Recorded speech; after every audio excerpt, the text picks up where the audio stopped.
Badan Penanggulangan Bencana Daerah BPBD selama tahun 2018 sampai dengan 2019 telah melaksanakan program penanggulangan bencana di wilayah Kabupaten Padang Pariaman dengan melibatkan seluruh unsur pemangku kebencanaan.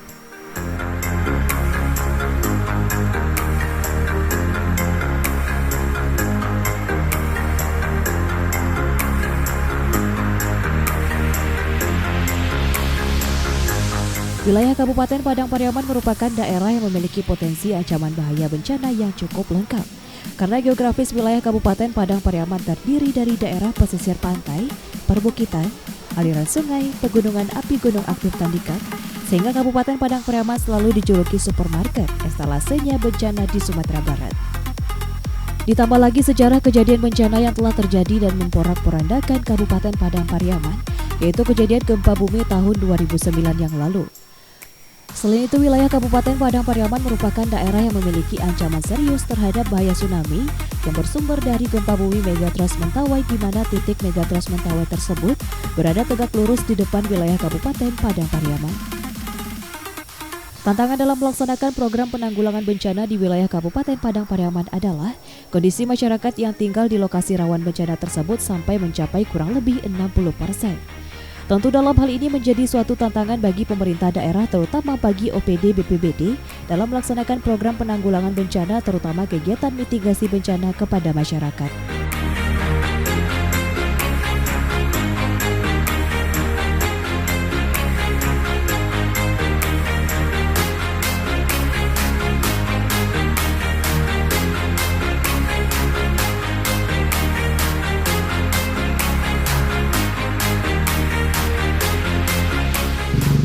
Jadi memang Kabupaten Padang Pariaman memang cukup memiliki luas yang lebih luas daripada kabupaten yang lain, di mana Padang Pariaman ini memiliki 10 ancaman bencana. Jadi di Padang Pariaman ini memiliki lengkap seluruh ancaman bencana, mulai dari tsunami, banjir, gunung meletus, termasuk banjir bandang dan tanah longsor, termasuk kebakaran hutan, termasuk puting beliung dan lain sebagainya. Ada 10. Jadi kita kemarin tahun 2019 sudah menyelesaikan dokumen kajian risiko bencana untuk Kabupaten Padang Pariaman. Kita melihat bahwasanya Padang Pariaman ini adalah wilayah instalasi ataupun supermarketnya bencana, lengkap semuanya. Termasuk sejarah dari historis dari kejadian bencana di Padang Pariaman ini menjadi salah satu historis yang menjadi acuan oleh kabupaten lain, terutama di BNPB, karena 2009 itu adalah risiko bencana yang terbesar itu adalah di Padang Pariaman untuk khusus bagi masyarakatnya. Jadi makanya kita kemarin setelah kita menyusun dokumen kajian risiko bencana, ternyata seluruh kecamatan kita ini memiliki ancaman risiko lebih dari 10 risiko ancaman bencana. Seperti itulah, sehingganya dengan banyaknya ancaman bencana yang ada di wilayah Kabupaten Padang Pariaman, rata-rata penduduk Kabupaten Padang Pariaman ini sekitar 70% itu memang tinggal di daerah rawan bencana. Ini menjadi tantangan bagi kita khusus di BPBD untuk melaksanakan program penanggulangan bencana. Jadi kita BPBD Padang Pariaman, pertama kuncinya adalah kita mempererat koordinasi kita dan komunikasi kita dengan antar komunitas dan unsur-unsur terkait pemangku kebencanaan seperti Polres dan DIM, termasuk komunitas-komunitas kebencanaan seperti PMI yang karena tanpa adanya pemangku kebencanaan yang lain tidak akan bisa BPBD bekerja sendiri. Nah, dengan adanya ikatan komunikasi dan koordinasi ini, kita melaksanakan secara bersama melaksanakan edukasi dan mitigasi bencana kepada masyarakat. Jadi tiangnya masyarakat itu harus bisa cerdas menghadapi bencana. Jadi tidak perlu takut, intinya bencana ini tidak mungkin kita elakkan. Dia tetap ada selalu dimanapun, cuman kita cerdas menghadapinya. Untuk cerdas inilah kita melaksanakan edukasi, sebarluas informasi, bagaimana bentuk ancaman-ancaman yang ada di wilayah di seluruh Kabupaten Padang Pariaman, sehingga masyarakat dengan mengenal ancaman apa yang ada di depan mata, masyarakat Padang Pariaman bisa menyiapkan strateginya untuk mengurangi ancaman risiko. Seperti kita melaksanakan pendidikan ataupun edukasi kebencanaan di sekolah-sekolah sepanjang pesisir pantai yang menjadi ancaman kita untuk ancaman bahaya tsunami. Kemudian kita melaksanakan jambore pengurangan risiko bencana, yang itu pertama sekali dilaksanakan di Sumatera Barat. Kabupaten kota melaksanakan itu mengutus seluruh di negara-negara itu kelompok siaga bencana. Kita didik sehingga nanti kelompok siaga bencana inilah perpanjangan tangan BPBD untuk memberikan informasi tentang kebencanaan keamanan masyarakat. Kemudian kita sekali setahun kita melaksanakan rapat koordinasi menyeluruh Kapolres, Dandim, Bupati, Wali Kota, Camat, Wali Negara, seluruh kepala OPD membahas kondisi kebencanaan di wilayah Padang Pariaman. Bagaimana menyiapkannya, bagaimana untuk cerdas menghadapinya, dan bagaimana peran dari masing-masing unsur tersebut bisa terlibat dalam hal mitigasi bencana kepada masyarakat. Kemudian juga kita terakhir adalah mensahkan dokumen kajian kita yang telah kita susun bersama konsultan dari DDR Indonesia dari Jakarta. Itu sudah kita sosialisasikan kepada masyarakat bagaimana bentuk-bentuk ancaman yang ada di wilayah Padang Pariaman. Terakhir kita adalah kita memasuki kajian risiko bencana itu kita masukkan ke dalam revisi RT/RW kita Padang Pariaman. Kebetulan RT/RW kita revisi kemarin sudah disidangkan di Jakarta. Alhamdulillah itu sudah masuk, sehingga nanti kepala daerah bisa menjadikan acuan untuk melaksanakan pembangunan. Di daerah-daerah rawan bencana itu tidak bisa dilaksanakan pembangunan. Ini sudah menjadi acuan baku di RT/RW nantinya untuk pemangku kebijakan dalam hal pembangunan di wilayah Padang Pariaman. Jadi ada beberapa hal yang kita laksanakan untuk kesiapsiagaan di wilayah Padang Pariaman. Jadi selama 2018 dan 2019, kalau berbicara penanggulangan bencana sesuai dengan Undang-Undang Nomor 24 Tahun 2007 tentang penanggulangan bencana itu ada 3 fase. Fase pertama adalah pra-bencana sebelum kejadian bencana. Fase kedua adalah penanganan darurat sejak kejadian bencana itu. Fase ketiga adalah pasca bencana. Ketiga dalam tahap penanggulangan bencana itu, untuk fase pra-bencana kita melaksanakan penanggulangan bencana mitigasi bencana berbasis non-struktural. Seperti kita memasuki kajian risiko bencana kita ke dalam RT/RW, revisi RT/RW Kabupaten Padang Pariaman. Kemudian kita melaksanakan edukasi kebencanaan di sekolah, rapat-rapat koordinasi, jambore tingkat kabupaten. Kemudian untuk penanganan darurat, kita sudah memiliki call center 112 kebencanaan, satu-satunya di Sumatera Barat. Kabupaten kota yang memiliki adalah Padang Pariaman 112. Jadi call center bebas pulsa. Masyarakat bisa memencet dari HP 112 dimanapun selagi ada sinyal, bebas pulsa, bisa terhubung ke Pusdalop. Selain itu di penanganan darurat kita sudah memiliki katakanlah forum-forum komunikasi yang kuat, koordinasi antar komunitas bencana di wilayah Padang Pariaman.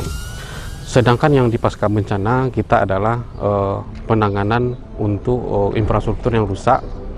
Itu adalah penanganan infrastruktur secara struktural. Seperti kita alhamdulillah 2019 kemarin sudah turun dana 25 miliar untuk pembangunan jembatan Sekabu, di mana jembatan Sekabu ini ambruk di tahun 2017. Seyogyanya dana ini turun di tahun 2018. Namun karena ada kejadian Padu dan Lombok, sehingga dana ini tersedot kedua daerah itu, karena itu adalah bencana skalanya besar, sehingga dana itu turun di tahun 2019. Seolah dalam sekarang ini sudah melaksanakan pelelangan. Selain itu pasca bencana juga kita melaksanakan koordinasi dengan Dinas PU untuk sesuai dengan tupoksi Dinas PU melaksanakan pembangunan infrastruktur, memperbaiki yang pasca bencana selama 2018-2019 itu sudah tertampung di anggaran sekarang ini, tinggal melaksanakan. Selain itu balik ke penanganan darurat, kita juga pelaksanaan di dalam fase struktural itu adalah penanganan darurat di abrasi pantai Pasir Baru di Kecamatan Sungai Limau. Termasuk di tahun 2018 kita adalah dapat bantuan untuk penanganan darurat perbaiki tebing sungai Batang Anai. Waktu kejadian Juni 2018 itu terjadi banjir bandang sehingga meluap ke pemukiman masyarakat di Nagari Anduring, Kecamatan Utanam, sehingga kita minta bantuan penanganan darurat untuk infrastruktur yang struktural. Itu penanganan tebing sungai Batang Anai sebesar 12 miliar. Termasuk yang di Sungai Limau Batang Nare itu ada penanganan dari Kementerian PU juga, itu sebesar 10 miliar. Jadi alhamdulillah kalau penanganan secara struktural di Padang Pariaman 2018-19 ini sudah melebihi dari 50 miliar yang masuk dana kita tanpa membebankan dana APBD. Disinilah fungsi BPBD dengan sesuai dengan Undang-Undang tahun 2004-2007. Fungsi komando dan koordinasi dan pelaksana itu kita laksanakan. Walaupun kita tidak memiliki tupoksi itu, tapi kita berhak sesuai dengan undang-undang untuk mengkoordinasikan dan meminta tolong ke instansi lain untuk melaksanakan penanggulangan bencana. Target kita dengan beberapa unsur-unsur terkait pemangku kebencanaan di Padang Pariaman seperti TPNI, Tagana, Polres, TNI, termasuk kelompok siaga bencana, kita tetap mencerdaskan masyarakat dalam menghadapi bencana. Tidak perlu takut, menghilangkan rasa takut. tetap mencerdaskan, karena seperti di Jepang itu masyarakat dia cerdas itu memang terbukti ancaman dan risiko terhadap jiwa yang terdampak bencana itu sangat kecil. Beda sekali dengan masyarakat kita yang sangat kurang cerdas menghadapi bencana, sehingga setiap kejadian bencana itu ada selalu korban jiwa. Rohnya untuk penanggulangan bencana itu adalah mengurangi korban jiwa bencana. Kalau bencana tetap tidak bisa kita hilang, tidak akan tetap terjadi di tengah masyarakat. Ini tugas berat kita bersama. Kemudian yang tugas kedua adalah kita tetap menjalankan koordinasi kita dan komando kita ke pihak lain, di mana nanti untuk mitigasi struktural kita pertajam. Dalam hal nanti struktural adalah untuk pembangunan yang akan mengurangi risiko bencana seperti daerah aliran sungai, mengurangi abrasi pantai dengan struktural, termasuk untuk yang di tepi-tepi tebing. Itu bendungan-bendungan yang kita perbaiki nanti harus berbasis mitigasi bencana. Kemudian yang ketiga, kita minta juga kepada unsur yang terkait dalam hal untuk pembangunan, mengambil keputusan untuk kebijakan pembangunan untuk daerah risiko bencana itu, daerah-daerah risiko bencana menjadi perhatian. Hati-hati dalam melaksanakan pembangunan, karena kita sudah memasuki kajian risiko bencana kita dalam RT/RW. Mudah-mudahan RT/RW ini bisa menjadi acuan dalam pengambilan keputusan sehingga bisa mengurangi risiko bencana di daerah-daerah yang sudah ditetapkan rawan bencana.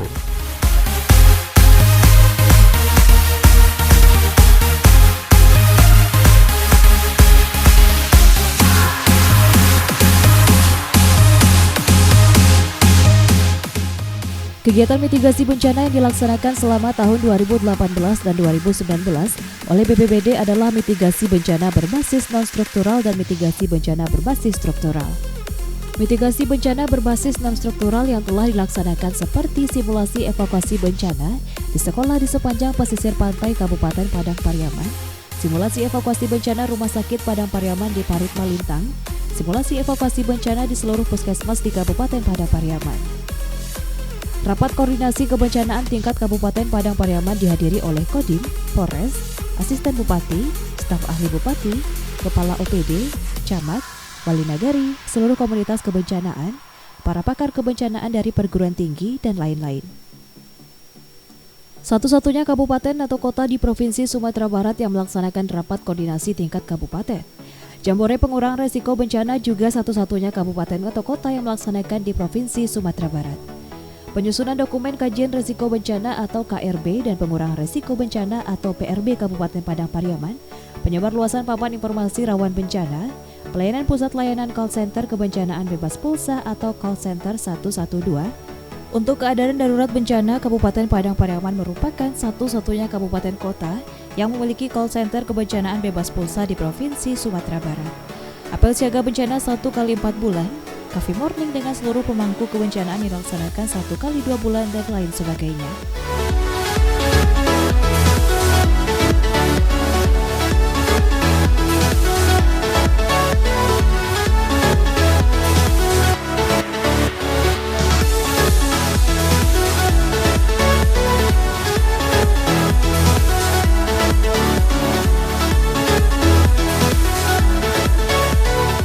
Memang ini adalah kegiatan untuk penanganan abrasi pantai, penanganan darurat abrasi pantai dari Balai Wilayah Sungai Sumatera 5 Kementerian PUPR.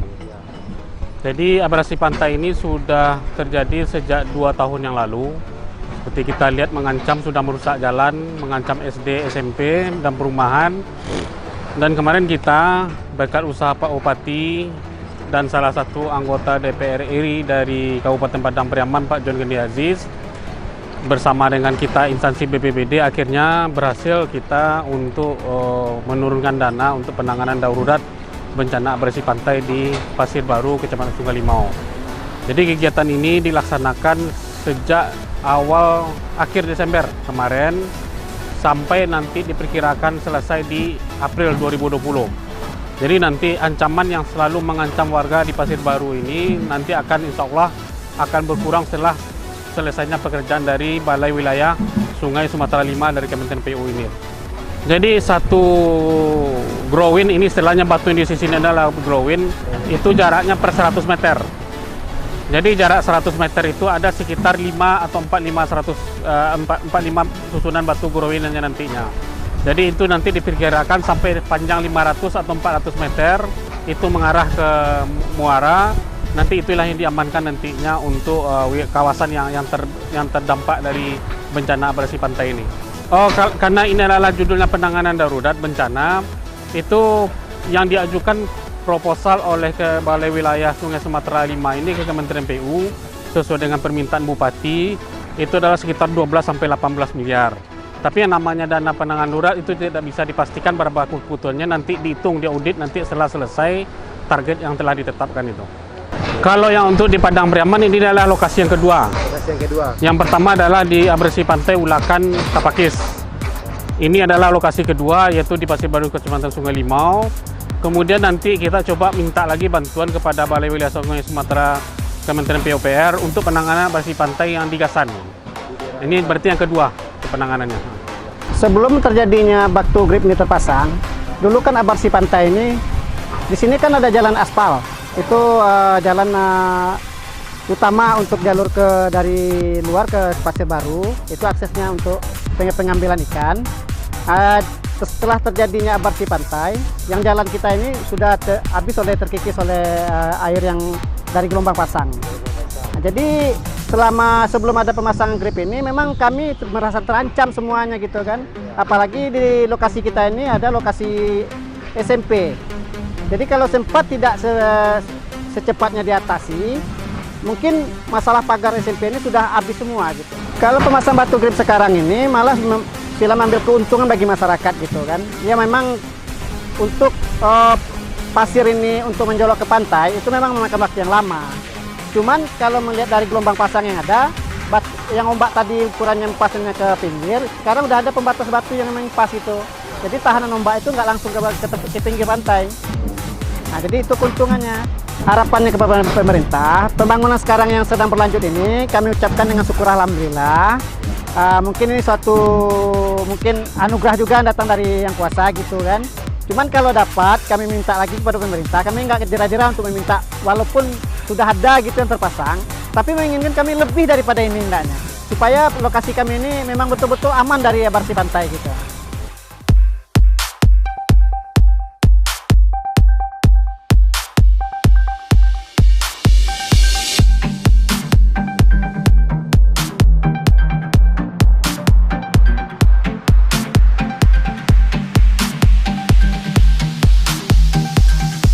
Mitigasi bencana berbasis struktural yang telah dilaksanakan seperti penanganan darurat abrasi pantai Ulakan Kecamatan Ulakan Tapakis, penanganan darurat abrasi Pasir Baru Kecamatan Sungai Limau, penanganan darurat normalisasi dan perbaikan tebing Sungai Batang Anai di Nagari Anuring Kecamatan 2x11 Kayu Tanam, penanganan darurat Jembatan Batang Kalu Kecamatan 2x11 Kayu Tanam, penanganan darurat Sungai Batang Nareh di Kecamatan 5 Koto Kampung Dalam, pengawanan tebing Sungai Batang Kalu Kecamatan 2x11 Kayu Tanam, rehabilitasi dan rekonstruksi Jembatan Kayu Gadang Sikabu Kecamatan Lubuk Alung, dan persiapan akses menuju lokasi acara pembukaan MTQ Nasional 25 tahun 2020 dengan sumber dana dari hibah BNPB dan lain sebagainya.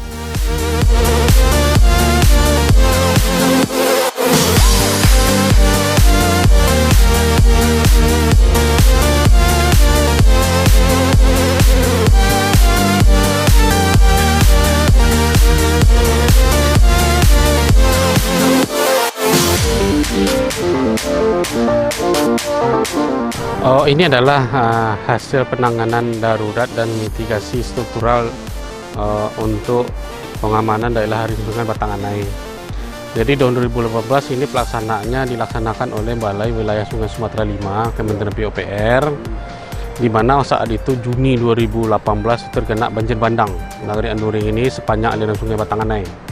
Saat itu kita melaksanakan koordinasi, kita fungsikan jalan koordinasi kita ke pihak Balai Wilayah Sungai Sumatera Kementerian PU.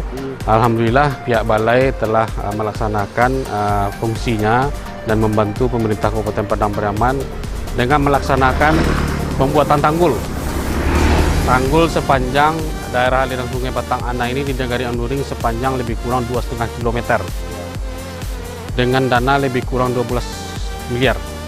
Alhamdulillah kita berterima kasih kepada Balai Wilayah Sungai Sumatera 5 Kementerian PUPR yang telah menindaklanjuti kondisi keadaan darurat bencana kita saat itu waktu itu, dan dilaksanakan. Alhamdulillah kita lihat hasilnya, dan termasuk pelurusan aliran sungai ini, mengembalikan daerah aliran sungai ini seperti sedia kalanya.